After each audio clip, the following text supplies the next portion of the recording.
మరో breaking news చూస్తున్నాం. కూటమి ప్రభుత్వం ఇచ్చిన అన్ని హామీలు నెరవేర్చిన తర్వాతనే ఎన్నికలకు వెళ్తామని మంత్రి అచ్చెన్నాయుడు అన్నారు. తాము అధికారంలోకి వచ్చే సమయానికి ఆంధ్రప్రదేశ్ వెంటిలేటర్పై ఉందని, కేంద్రం సహకరించడంతో రాష్ట్రానికి ఆక్సిజన్ అందించామని చెప్పారు. ఉద్యోగులకు జీతాలు ఇచ్చేందుకు కూడా రాష్ట్ర సంపద సరిపోవడం లేదన్నారు. మత్స్యకారులను అండగా ఉంటామని హామీ ఇచ్చారు. గత 5 ఏళ్లలో రాష్ట్రాన్ని భ్రష్టు పట్టించారని జగన్మోహన్ రెడ్డిపై మంత్రి అచ్చెన్నాయుడు మండిపడ్డారు.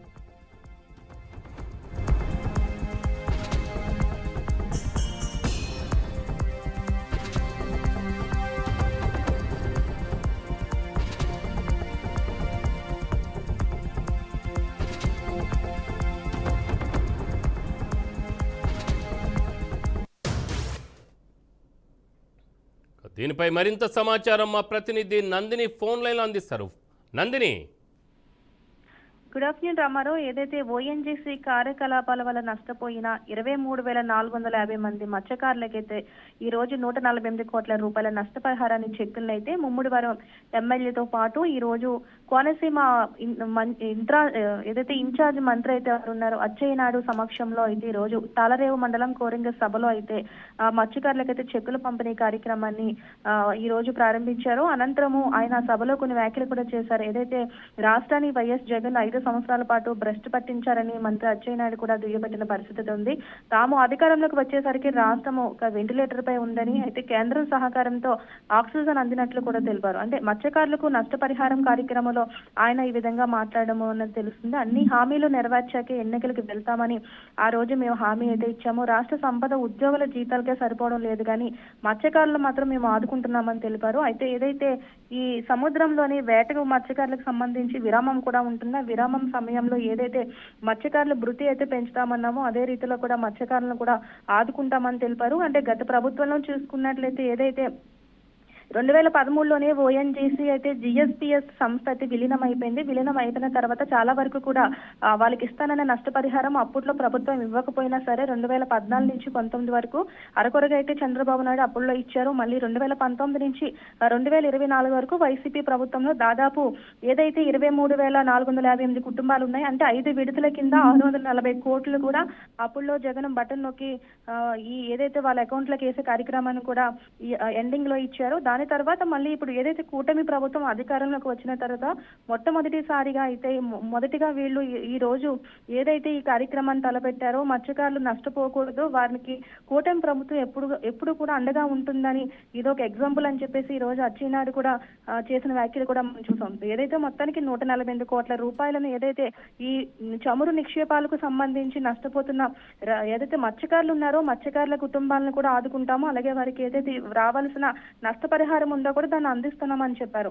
ఈ కార్యక్రమంలో మొత్తం ఉమ్మడి జిల్లాలకు సంబంధించి అంతా కూడా హాజరైనట్లుగా తెలుస్తుంది రామారావు. ఎస్, అంటే ఇప్పుడు సంపద సృష్టిస్తామని కూడా చెప్పారు. దాదాపు 8 నెలలు అయిపోయింది, సంపద సృష్టించలేదని చెప్పేసి అనవచ్చా? ఎందుకంటే గతంలో మరి జగన్మోహన్ రెడ్డి బటన్ నొక్కి మరి అందరికీ ధారాదత్తం చేశారనే విమర్శలు కూడా చేశారు. మరి చంద్రబాబు నాయుడు గారు ప్రభుత్వం వస్తే మేము మనిషికి 15,000 రూపాయలు ఇస్తాము, అమ్మఒడి ప్లేస్లో ఇంకొకటి తల్లికి వందనమని, ఇంకా రకరకాల పథకాలు కూడా సూపర్ 6 అనేది కూడా తీసుకొచ్చారు. మరి ఇవి జగన్మోహన్ రెడ్డి కంటే కూడా ఎక్కువగా ఉన్నాయి, ఈవెన్ పెన్షన్స్ కానీ ఏది చూసినా కూడా. అలాంటిది ఇప్పుడు అసలు నిధే లేదని చెప్పేసి కూడా చెప్పుకుంటున్నారు. దీన్ని ఎలా చూడాలి? ఎందుకంటే సంపద సృష్టిస్తాము, అందరికీ మేలు చేస్తామని కూడా చెప్పారు కాబట్టి ఇప్పుడు ఎందుకు చేయలేకపోతున్నారు? అంటే గత 5 సంవత్సరాలు కూడా ఉన్న పరిశ్రమలను కూడా ఇతర రాష్ట్రాలకు తరలిపోయాయి. అంటే ఏదైతే జగన్మోహన్ రెడ్డి సంపదను సృష్టిస్తానని చెప్పి ఉన్న సంపదనంతా కూడా దోచుకున్నారు. కానీ కూటమి ప్రభుత్వంలో మనం చూసుకున్నట్లయితే లోకేష్ కూడా యుఎస్ వెళ్ళడము, అక్కడ కొన్ని పరిశ్రమలతో ఎంఓయూ చేసుకోవడము, ఇటీవల కాలంలో విశాఖలో కూడా గూగుల్ కూడా తీసుకువచ్చారు. అంటే ఇప్పుడిప్పుడే ఆ రాష్ట్రాన్ని ఒక అభివృద్ధి పదంలో తీసుకువస్తున్నాము. ఏదైతే ఈ 5 సంవత్సరాలు కూడా డెవలప్ చేయాల్సిన ప్రాంతాలను కూడా డెవలప్ చేయకుండా వారి సొంత ప్రయోజనాలకు వాడుకొని అంతా కూడా 5 సంవత్సరాలు కూడా భ్రష్టు పట్టించారు. కానీ ఈ 6 నెలల్లోనే అంటే చాలా వరకు కూడా మనం చూసుకున్నట్లయితే అమరావతి విషయంలో కూడా ఏపీ పోలవరం సంబంధించి అమరావతి విషయాల్లో కూడా ఇప్పుడిప్పుడే ప్రపంచ దేశాలు కూడా బ్యాంక్ లోన్స్ ఇవ్వడానికి కూడా ముందుకు వస్తున్నాయి. అంటే పరిశ్రమలు ముందు ఏదైతే ఒక చిన్న డెవలప్మెంట్ అనేది అభివృద్ధి అంటే కనిపిస్తూ ఉంటే పూర్తిగా అది అభివృద్ధి బాటలోనే వెళ్తుంది. అదే రీతిలో కూటమి ప్రభుత్వం కూడా ముందుకు వెళ్తుంది. ఏదైతే 5 సంవత్సరాలు కూడా మొత్తం ఏపీని సర్వనాశనం చేశారో దాన్ని అంతా కూడా మేము పూడ్చుకుని ముందుకు వస్తున్నాం అంటే కొంచెం టైం కూడా పడుతుంది.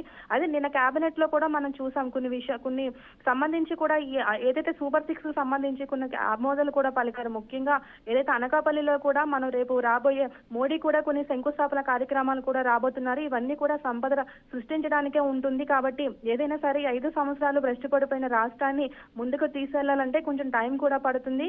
ఏది ఏమైనా సరే అన్ని శాఖలను అన్ని సంఘాలను కూడా ఆదుకుంటామని అచ్చెన్నాయుడు ఈ రోజు మాట్లాడిన పరిస్థితి అయితే కనిపిస్తుంది. Rammarao. Right Nandini, thank you.